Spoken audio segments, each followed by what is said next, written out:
Health officials are worrying that India's decision to halt COVID vaccine exports will affect the timeline in which new doses reach Jamaica. The export ban comes despite the World Health Organization, WHO, begging rich countries not to hoard the vaccine. Sasha Lee Hamilton has our report.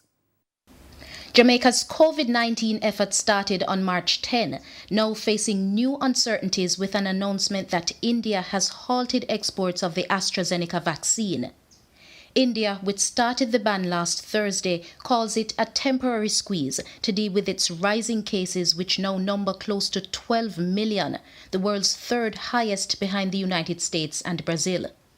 The export ban is expected to last until the end of April, but an Indian official says there will be no exports until the India situation stabilizes.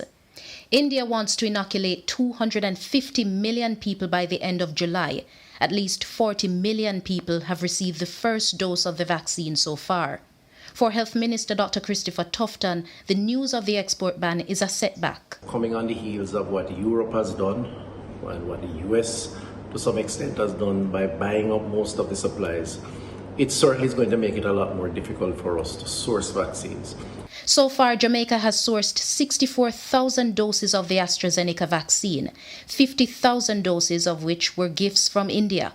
The other 14,000 were secured through the World Health Organization's COVAX scheme.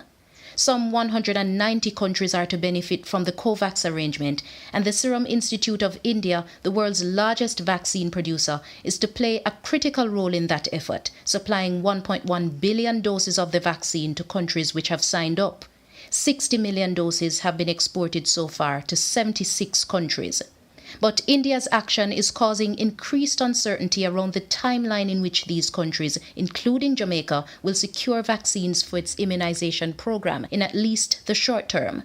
Which is why we say continue to observe the protocols, the masks, the sanitizing, the social distancing, because even with the vaccines, even if we had it, it would take a long time to get herd immunity. It wouldn't happen in a month or two.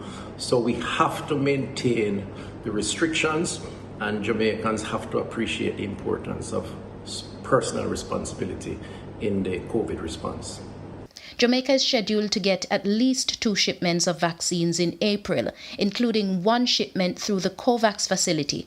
The hope is that they won't be delayed, but timelines have been missed in the past. Sasha Lee Hamilton, TVJ News.